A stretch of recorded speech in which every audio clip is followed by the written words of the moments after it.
एक बात याद रखिएगा, परिस्थिति जब प्रतिकूल होती है ना जीवन में, उस समय आपका निर्णय कैसा होता है उससे ठाकुर जी प्रसन्न होते हैं। अभी आपके जीवन में कोई परिस्थिति बिगड़ी हुई नहीं है,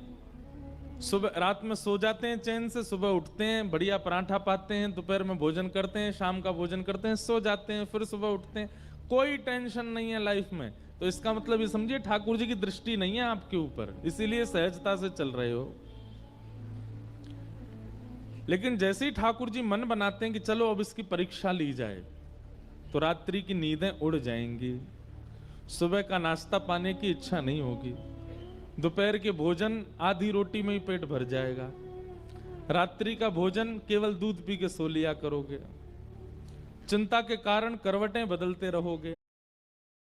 एक बात याद रखिएगा, परिस्थिति जब प्रतिकूल होती है ना जीवन में, उस समय आपका निर्णय कैसा होता है उससे ठाकुर जी प्रसन्न होते हैं। अभी आपके जीवन में कोई परिस्थिति बिगड़ी हुई नहीं है, सुबह रात में सो जाते हैं चैन से, सुबह उठते हैं, बढ़िया पराठा पाते हैं, दोपहर में भोजन करते हैं, शाम का भोजन करते हैं, सो जाते हैं, फिर सुबह उठते हैं, कोई टेंशन नहीं है लाइफ में। तो इसका मतलब ये समझिए ठाकुर जी की दृष्टि नहीं है आपके ऊपर, इसीलिए सहजता से चल रहे हो। लेकिन जैसे ही ठाकुर जी मन बनाते हैं कि चलो अब इसकी परीक्षा ली जाए, तो रात्रि की नींदें उड़ जाएंगी, सुबह का नाश्ता पाने की इच्छा नहीं होगी, दोपहर के भोजन आधी रोटी में ही पेट भर जाएगा, रात्रि का भोजन केवल दूध पी के सो लिया करोगे, चिंता के कारण करवटें बदलते रहोगे।